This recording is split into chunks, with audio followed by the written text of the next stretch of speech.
5.18 보상법에 따라 피해 보상을 받은 광주민주화운동 관련자도 국가를 상대로 불법 구금에 대한 정신적 손해배상 청구를 할 수 있다는 대법원 판결이 나왔습니다. 5.18 민주화운동은 1980년 5월 18일부터 27일까지 전남도민과 광주시민이 기업령 철폐와 전두환 퇴진을 요구하며 벌인 민주화운동입니다. 5.18 보상법은 광주민주화운동과 관련하여 사망, 행방불명 또는 상해를 입은 자와 그 유족과 가족에 대한 명예회복과 실질적 보상을 통하여 생활을 안정시키고 나아가 국민화합과 민주발전에 이바지하기 위해 제정되었습니다. A씨는 서울 중구의 한 인쇄소에서 부속인사 석방과 5.18 이전으로의 복비를 주장하는 유인물 첨부를 사전검열 없이 출판하고 배포할 것을 모의한 혐의로 기소돼 징역 2년형을 확정받았습니다.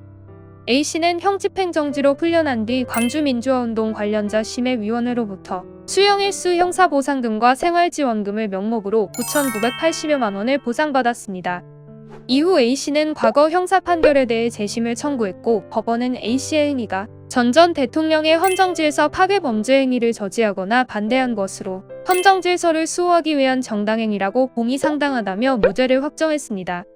이에 A씨와 가족들은 국가를 상대로 손해배상 소송을 진행했습니다.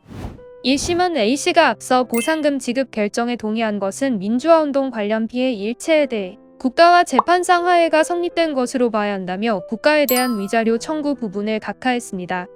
또 영장 없이 A씨가 체포됐다는 점만으로는 위법한 체포라고 단정할 수 없고 국가가 A씨를 체포 구금 수사하는 과정에서 불법 행위가 있었다고 단정하기 어렵다며 나머지 청구도 기각했습니다. 2심은 A씨가 당한 체포 구금 등이 불법 행위에 해당하긴 하지만 석방된 지 5년이 지나고 수가 제기돼 국가의 불법 행위로 인한 A씨의 손해배상 청구권이 소멸됐다고 판시했습니다.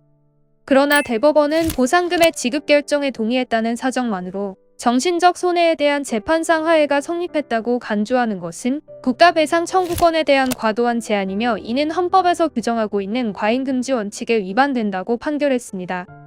재판상 화해는 확정 판결과 같은 효력을 가지기 때문에 피해자가 5.18 보상법에 따라 보상을 받으면 더 이상 국가를 상대로 추가적인 손해배상 청구 소송을 제기할 수 없었습니다.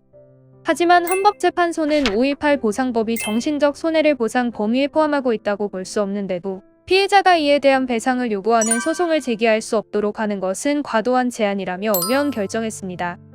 대법원은 헌재 결정 취지에 따라 5.18 보상법에 따른 보상금을 받았더라도 국가의 불법 행위로 인한 정신적 손해에 대해서는 추가로 배상 청구를 할 수 있다고 판시했습니다.